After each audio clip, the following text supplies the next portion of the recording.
Welcome, ladies and gentlemen, boys and girls, to another edition of the Dirty O IDP Underdogs. This is your divisional round edition. Of course, you got the doc here, Sebastian, and of course, I'm always joined by the IDP Godfather, the IDP tipster himself, Mr. Gary Van Dyke, and together we combine forces to be the Dirty O and IDP Underdogs. As always, folks, we're underdogs because we are sniffing out that value that the books are hanging for us. This is not your grandma's prop show. We are not going to be throwing around a bunch of minus 140s, minus 150s, hoping we're doing that. No, we are only going to be plus 100 and up here, and every bet gets higher in odds on both sides of the ball there, both the offense and the defense. I'll be handling the Dirty O side of things on the offense, and then Gary will be taking care of the defense there. We got 5 offensive props today and 4 defensive props, again, going higher in value each time. And hey, just looking at last week, this is where one of those things where we love the value for this reason. So last week, a little bit of a rough week record-wise, but we did hit a 10-1 when I gave it out. At kickoff, it was 13-1, but Kareem Hunt, 2 touchdowns. So we hit a major cash that made us automatically in the positive. So record-wise, maybe not that great, but when we talk units, when we actually get down to the profit, that is why we love the value here on this show, because really all it takes is hitting 1 or 2 of those juicy dogs, and we're cooking, baby. All right, before we get to the divisional round, really quick, I want to tell you guys about our friends over at Trophy Smack. That's right. Trophy Smack is everything you need to bring your fantasy league to the next level. They've got trophies. They've got championship rings. They've got wall art. They got gifts, whatever you think. Even if you want to, get your little last place. Hey, we forgot to a last place bet. Let me get him, let him wear around this shirt or wear this hat around to show him that he just got dominated. He or she got dominated in fantasy football there. So anything you could possibly want over at trophysmack.com. They're also running a promo code with us. Use that promo code IDP guys at checkout, and you'll get a free championship ring with the purchase of a championship belt over at trophysmack.com. We got the Super Bowl just a few weeks away here, so maybe that's where you want to do your presentation. You want to go ahead and give your league winner a belt and boom, a nice ring go along with it. Or maybe you take the money you won from your own fantasy league and you want to show off. You're hosting the Super Bowl this year. Nothing better than a nice little trophy, a championship belt, a ring, something to show that you owned this fantasy football season. All right, folks, we are going to get into winning you some money this week. We're going to be kicking it off with the offense here. I'll be handling that on the Dirty O side of the ball. I'm going to start us off with the Tampa Bay Buccaneers, Detroit Lions game. I'm going to go with Lions wide receiver Amon-Ra St. Brown, the sun god himself, over 102.5 receiving yards at a plus 135 against the Tampa Bay secondary there. So we have a situation where, yes, I know this number is high, but for a normal receiver, potentially, but not for Mr. Sun God. That's right. He's hit this number in 4 out of the last 5 games that he's played. And last time the Bucs and the Lions played back in week 6, he put up 124. I think it's a situation where it's the playoffs. You want to trust your alpha receivers. You want to trust your number ones. And frankly, the Buccaneers, although they've been playing a little bit better lately, they do not do well against the wide receiver 1. They do not have a lockdown corner that travels the field with the wide receiver 1 guy. So it's a situation where you can take advantage of that secondary. So I like Amon-Ra at 102.5 there at plus 135. I will also be playing him at 114.5 at plus 205, and maybe a little bit of a sprinkle at 140.5 at plus 500. Again, that's a ladder type situation. So for those that aren't familiar with kind of how ladders work, you start there, at the bottom with a little bit less of odds. And then as you go up, you kind of want to sprinkle your units there. Situation where, you probably put more units on the lower rings where you're more confident, and then you sprinkle so you shorten that unit size. So again, folks, we want to win you some money, and part of that is gambling responsibly. So do remember, if you do have a gambling problem, dial 1-800-GAMBLER. All right, Gary, take us to the defensive side. What do we got? Let's stick with the Lions matchup against the Buccaneers and go with Brian Branch.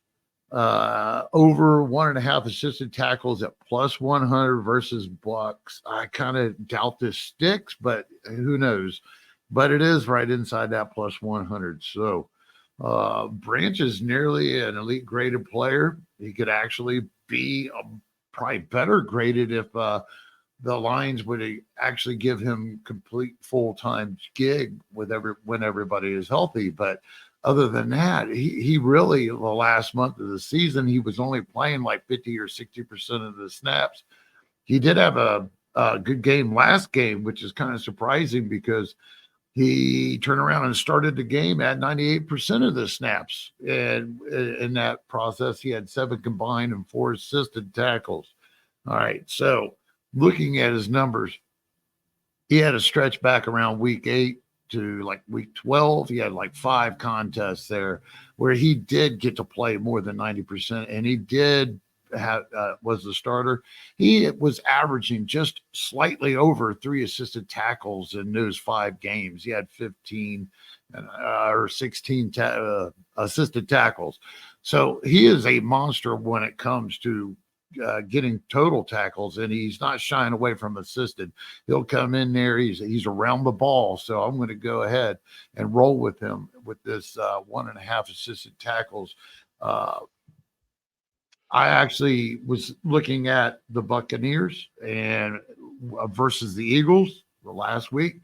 I lost count at 15 assists in the secondary. Yeah, no, that's a great ankle, right? Because you're talking about it's 2 pass happy teams. Well, Detroit not as much. Buccaneers definitely pass happy there. I do expect that game to have some scoring. So a situation where, when someone's going to be throwing the ball a lot, you want those secondary guys to be making those tackles. So I like that play there. That's very sharp. I think Brian Branch coming out of Alabama is a hell of a player. And like you said, when he gets more involved, when he's on the field, he produces. So I like taking advantage of that number. In a situation where, his snaps were a little bit all over the place, but they seem to stabilize as a starter. All right, we've got Texans tight end Dalton Schultz over 48.5 receiving yards at a nice plus 205 there in Baltimore as they take on the Ravens. First game of the weekend there on Saturday, Houston heading to Baltimore. We have a situation where that Baltimore defense in general is pretty elite. They're one of the top defenses in the league, and they're really trying to put up some pretty historic numbers. They're really good against the pass. They're good against the run. But one of the areas they're a little bit susceptible to is the tight end. Even in the game where they put it on the 49ers and, everyone was like, wow, the Ravens really look like juggernauts. George Kittle did have himself a game. Durham Smythe had himself a game with Miami. The tight end, they have a little bit of trouble with. So you also have a situation where Houston is going to be missing their wide receiver too. Noah Brown is on IR. He's done for the season with a shoulder injury. Obviously, Tank Dell is done for the season. So the wide receiver room is pretty beat up. It's pretty much Nico Collins and a bunch of unproven rookies or, some old vets like Robert Woods. So I think they're going to have to lean on their tight ends there. I like Dalton Schultz, his over 48.5 receiving yards at plus 205. I also like his anytime touchdown around 3-1. Someone just to keep an eye on, because again, the Titans have been using more of a 2 tight end set due to these wide receiver issues, is Brevin Jordan. The books are not really hanging his receiving prop out just quite yet, but I did want to mention him. His anytime touchdown is 8-1. He's scored a touchdown in the last 2 games. So just something to keep in mind. I really like the tight end room against this Ravens defense. Official play, Texans tight end Dalton Schultz over 48.5 receiving yards at plus 205. All right, Gary, what do we got for prop number 2 on the defensive side of the ball? Well, that's kind of handy because we're probably going to cover Kyle. We're going to cover a guy that's actually going to be covering Schultz more than likely some, and that's Ravens Kyle Hamilton. He's going to be playing this game reportedly. I guess he's been nicked up. He is elite graded. He should be out there. Yep. He's elite graded. And I think it works in his advantage because, this isn't the same Houston team they played in week 1 where Baltimore just really kicked their ass. Houston's really gotten a lot better on the line. And if you look at the pass rush situation, Myles Garrett and Zadarius Smith with Cleveland last week, both of them are like elite like graded guys, and they shut them down, kept them from getting a sack on them. So when it comes to looking at Baltimore's pass rush, I'm not a big fan. They have a bunch of just par guys, basically, and they're not turning it out. They got a better interior defensive line pass rusher with Marmaduke than I think that's his name. Did I say Matabuke? Marmaduke? Yeah, Matabuke. Yeah. Yeah, Matabuke. Sorry about that. Is a stud. Yeah. Yeah. Anyway, so that's where they've gotten all their pass rush this year. So I'm really expecting Houston to be able to control the ball just like they kind of did against the defensive line against Cleveland and be able to dot and get into that secondary, which I know you got Roquan Smith, Patrick Queen, and Kyle Hamilton. But if we reflect a little bit on that Cleveland game last week, just to kind of have a top end, we're not working with a lot. We got a month worth of good Houston, right? Yeah. When they really turned it on. So, but JOK, he lit it up last week. He was the primary linebacker playing in the box. He was all over the place. No, he was. There was quite a bit of production there in the secondary and even at Taki. The secondary with Thornhill, that's a different group of safeties. So I'm not really comparing Kyle Hamilton to them.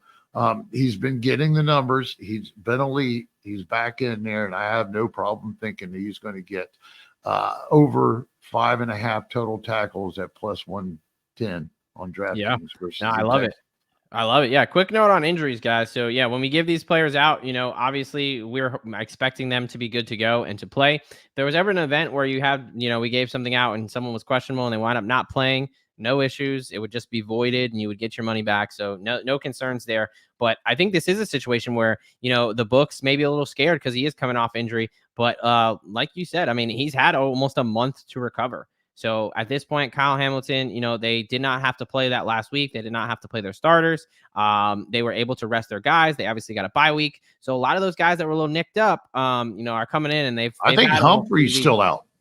Yeah, I think Humphrey is still out. Yeah, Marlon Humphrey's out with a calf strain. It looks like he's going to be out. It looks like it's a grade 2. He's not practiced yet. So not only this week, but you got to be concerned about next week. But yeah, they need other guys to step up, and I think Kyle Hamilton is one of those guys. So I love that there. All right, heading back over to the offensive side. We're going to head over to the last game, that night game on Sunday. The Buffalo Bills, Kansas City Chiefs. Absolutely great matchup there to end the divisional round.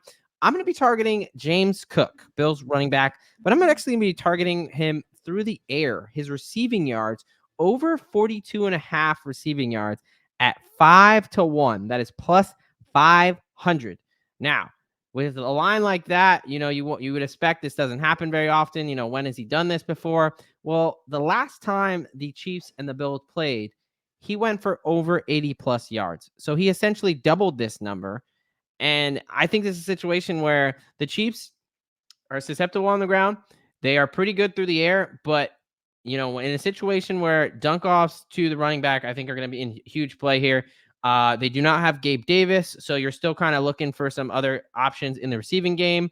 Their defense is a little bit beat up, so I do expect. I'm pretty high on Kansas City this week. So game script for me, I think that, that this is in the worst case, a close game. If anything, Kansas City is up and they're playing from behind. It's a situation where it's going to be cold and a little bit windy. Now, both these teams are used to that, but that does make the check down game very nice option. He's been shown to, do well on screens, little routes there. Ever since they got that new offensive coordinator, he's come alive in the receiving game. I think the Bills are going to be smart to use him again through the air. So give me James Cook over 42.5 receiving yards at 5-1. All right, Gary, prop number 3 for the defense. All right, so people are going to probably think I'm beating a dead horse on this matchup because I picked on it last week and I picked on it throughout the year, I believe, when the matchups have been right. So I'm going to go with Chiefs Chris Jones over a quarter of a sack at plus 130 versus the Bills. Okay, just like I was talking about Cameron Hayward last week. All right. The Bills, they have been allowing sacks, and it's all from the interior defensive line a lot of the times. And that's where most of the production, I'm talking a top 10 situation all season. So most of Josh Allen's sacks, I believe the majority of them, whether it's not much, as came from the interior. Yep. Just as an example, just a couple of weeks ago or week 18, you had a couple of studs, Zach Saylor and Christian Wilkinson from Yeah. Miami. You know, they both got a sack that game. They're both just on par guys, right? Like Cameron Haywood was. And Cameron Haywood, he had 6 total tackles last week. Yep. So I had expressed, they even gave up tackles like, what was it, week 16, 15, 17. They was giving all kinds of protection to the Chargers. They didn't get a sack, but they did have tackles for loss, which is a strange coincidence for them. And then you had Dietrich Wise and another guy for Dallas that called, his name was Monsey Smith, that is a rookie, that both of them are under par graded guys. All right. So why I love Chris Jones, besides the idea that he's an elite player that everybody, if you don't know him, you should, because he is a big interior defensive stud for the NFL. But the difference between him and Hayward, that I really want to stick with this and go with this over quarter of a sack at plus 130, is that Chris Jones is elitely graded when it comes to pass rushing, and he's okay when it comes to the run defense. To give you any kind of a mark, that's way better than what Hayward, Wilkins, and Zaire are. They are just above par. So I really like this elite guy being able to get to the ball from the interior. That is his gig, and I'm going to roll with him, get a sack against Josh Allen and the Bills. No, I love that. Yeah, I mean, Chris Jones to get a sack at plus money is always an interesting bet.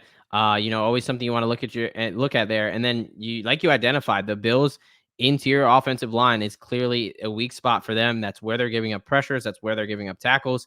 So, you have a elite rusher, like you said, and he's going up against the weak spot of that offense. So I love that at juicy plus 130. So we got to thank the books for hanging that one out there. And then obviously we are recording this on Thursday night here. So once you hear this, we would advise you to jump on the numbers. The numbers do change. Typically, from what I've noticed, the numbers do not change in our favor. Typically, whether the odds get lower or the number gets higher, we would advise you to jump on these numbers as soon as possible. All right, heading over back to the offensive side, Dirty O here. We're going to head back to that Texans-Ravens game, and I'm going to be looking at none other than Mr. MVP, Ravens quarterback Lamar Jackson, over 84.5 rush yards at another plus 500. A situation where 5-1 for Lamar to get loose. Last time they played, now again, like Gary said, this was week 1, so how much stock do you want to put in that? But Lamar did lead the game in rushing. I think that you have a situation where it's the playoffs. There's no more, let me hold back and not run. Let me save myself for injury. No, it is do or die time, win or go home. I think at the end of the day, as much as this media wants, is Lamar a running back? Is he a quarterback? I want to see him throw more. None of that shit matters. It's all about winning the game. And when it comes to that, I think Lamar is going to use his legs. That is one of his best abilities. That's what separates him as an elite offensive weapon. Also have a situation where the game is going to be cold. It's going to be like 20 something degrees and lower. There's going to be winds, going to be a little bit of a factor there. Obviously Baltimore has the superior rushing attack. I think they lean on that rushing attack. I expect them to be leading in this game. So I think that Lamar Jackson's legs here are going to be a real big X factor. So I love his ladder, and I love him all the way up to that 84.5 rush yards at 5-1. Another quick note, Texans defensive line, although were a little bit limited during the week, they are expected to all play. So when they're healthy, that pass rush is different. So you have a situation where Lamar may not be able to sit back in the pocket as much as he's used to. He may be forced to use his legs. So whether it's design runs or whether it's scrambled, I love Lamar to get loose against the Texans there on the ground. All right, Gary, we got one more defensive prop, and look at that juicy price. What do we got for our last prop there?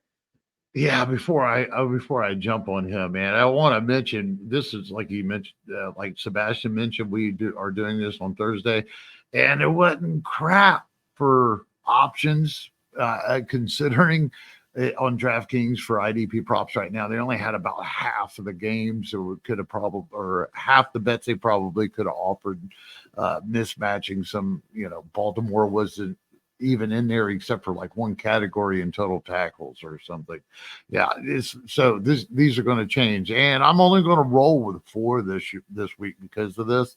I'll catch up again with you guys on the Players Pod on Saturday morning after me and Johnny the Greek, which has been tearing it up in team picks. He's like 16 and 7 or something. Like He's on fire. So make sure you check that out. 5 and 2 last.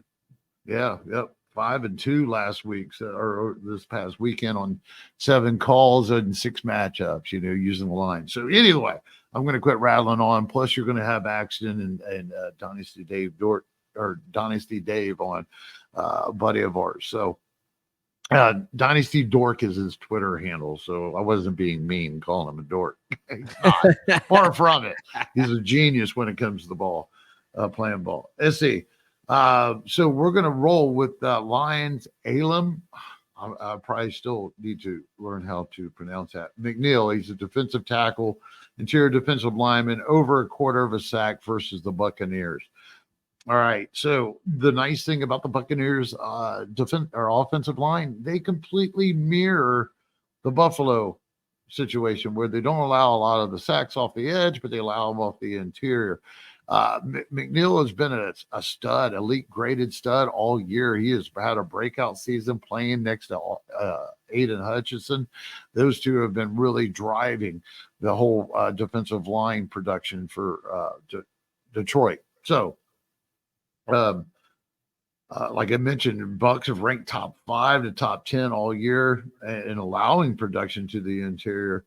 And just to give an example, even though Mayfield and them killed the Eagles last week, 32-9, right? Yeah, he was still sacked 4 times, 1.5 times by the interior defensive lineman, Fletcher Cox, and an unknown rookie. I can't even remember his name. He's not even Jalen Carter or I think Davis. Jordan Davis. Yeah. No. It wasn't either one of the I know Nolan Towers Smith got one. Yeah, Nolan Smith got one. Yeah, you're like you said, there was sacks to be taken despite the dominating performance. Yeah, so I don't have any problems thinking that Lions McNeill will get over a quarter of a sack at plus 210 versus the Bucks. No, yeah, that's sharp there. Yeah, like especially in the sack market, some of these defensive props, I've really noticed that the big name guys are, I think overvalued in the sense that they hang those numbers pretty low. But when you actually look at the production and the stat sheet, Alim McNeill is one of their leading sack guys. For him to be 2-1 to get over a quarter of a sack against, like Gary was saying, not the best interior offensive line. I think that's where you can get a lot of your value there is some of those guys are a little lesser known, not really maybe the big names, but they hang some pretty nice prices there. Like you were talking about Zach Seiler, Wilkins is probably a bigger name, but Seiler, he's one of the Miami's top sack getters. And, he had some really juicy numbers this season. So just a quick note there.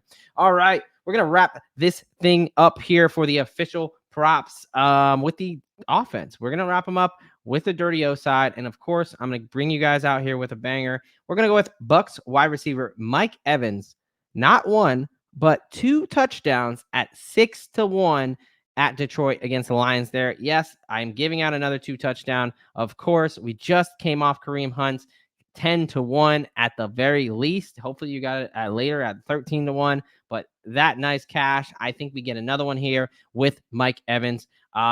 Listen, Mike Evans has 13 out of the 28 receiving touchdowns for the Tampa Bay Buccaneers. That is almost half of their touchdowns through the air are to Mike Evans. He is a touchdown machine. When we get into the red zone, the Buccaneers in general love to pass in the red zone as opposed to run the ball. Their run game is not up to par with their offense. They have way more passing touchdowns than they do rushing.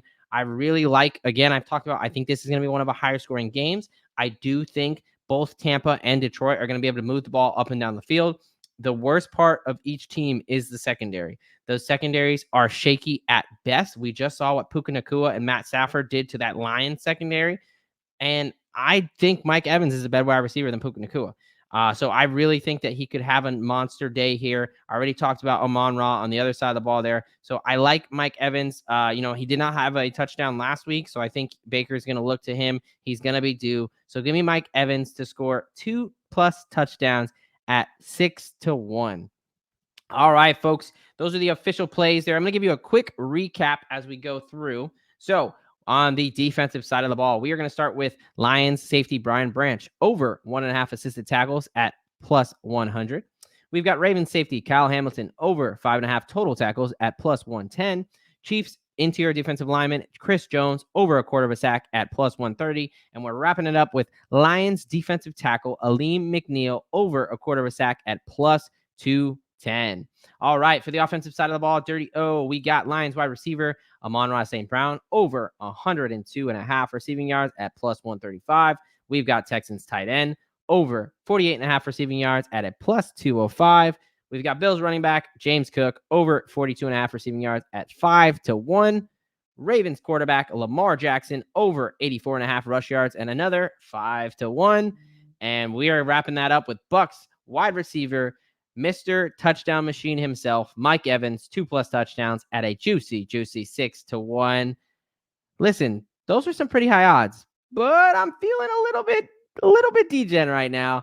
I think we can do a little bit better. I'm going to bring you to my anytime touchdown parlay. Again, I've talked about these, hit a couple of these this year, in the back half of the season, hit 2 of them, 48 and a 56.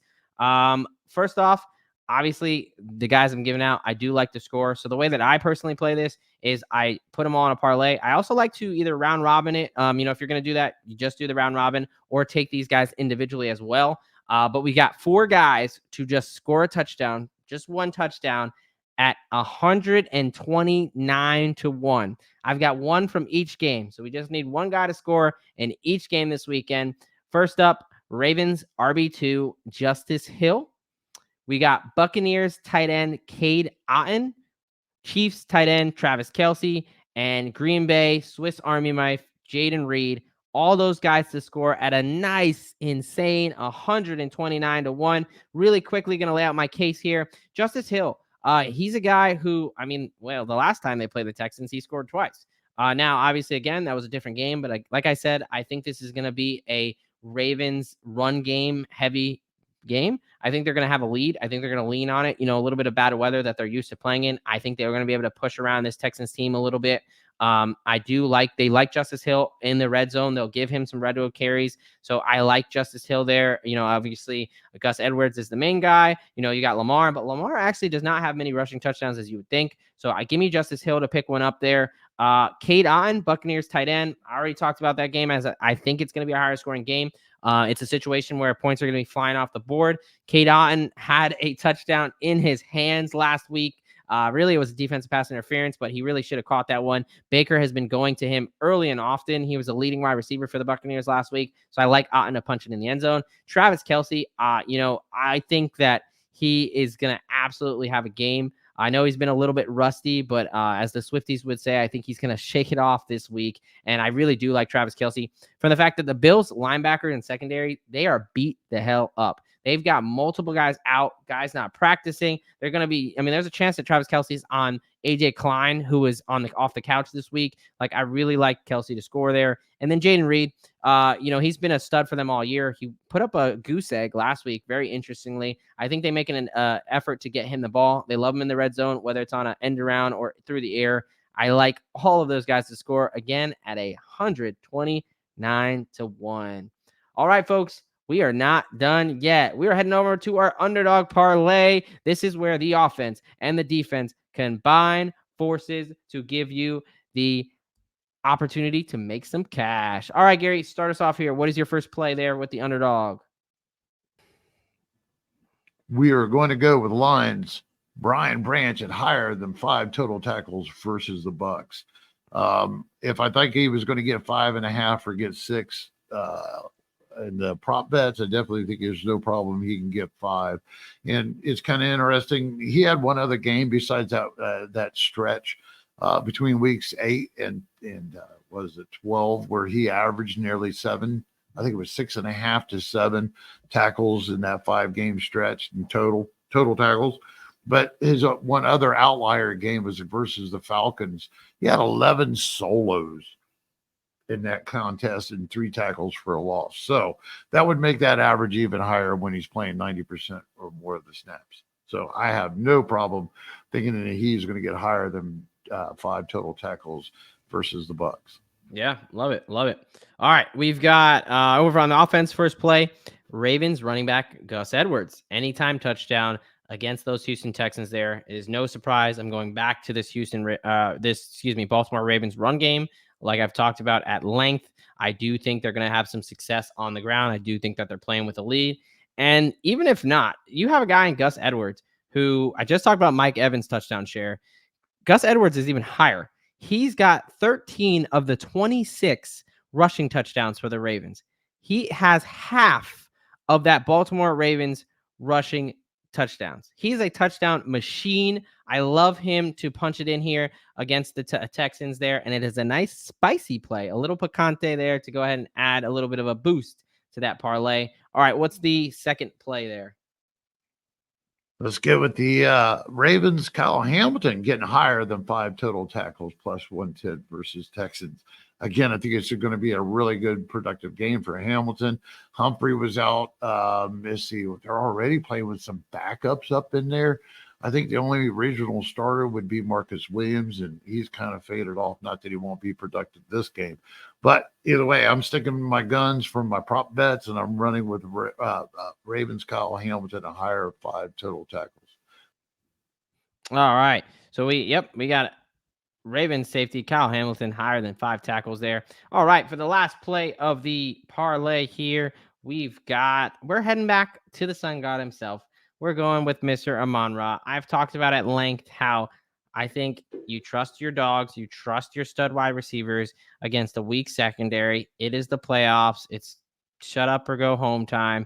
You need to really bring it. I think that Amon-Ra St. Brown is the definition of an alpha dog. He's got need him higher than 92.5 receiving yards. Again, I've talked about this. He's gone over 100 yards in 4 out of the 5 past games. The one game he didn't, ended with 90 yards. So it's not like he's far off that number. He's going to be involved. I expect this to be a higher scoring game. So again, Lions wide receiver, Amon-Ra St. Brown, higher than 92.5 receiving yards. All right. You add all 4 of those picks together, 4 easy picks, 4 easy cashes, and that gives you a nice juicy 12.5x pick'em there. Quick recap. You got Ravens running back Gus Edwards to score a touchdown. Lions safety Brian Branch, higher than 5 total tackles. Lions wide receiver Amon-Ra St. Brown, higher than 92.5 receiving yards. And Ravens safety Kyle Hamilton, higher than 5 total tackles, 12.5 to 1. Boom. We've given out a 12.5 to 1, 6 to 1, 5 to 1, 210, offense, defense, 129 to 1. I think that's good enough for the divisional round, folks. We're going to be making some money this week. We hope you join us and you tail us. And if you do, make sure you like and subscribe here over on the IDP, guys. It is not just me and Gary. We've got a whole slew of people looking to help you out, whether it's understanding the game or making you some cold, hard cash. That is what we're all about here over at IDP, guys. What about you, Gary? You got anything for the good people before we head out? Hey, enjoy the ball games. Win some cash. Yes, sir. Yes, sir. We are only a few weeks away from the Super Bowl. We're running out of opportunities to start cashing on the NFL. So we invite you to join us as the Dirty O IDP underdogs here, and we are out of here.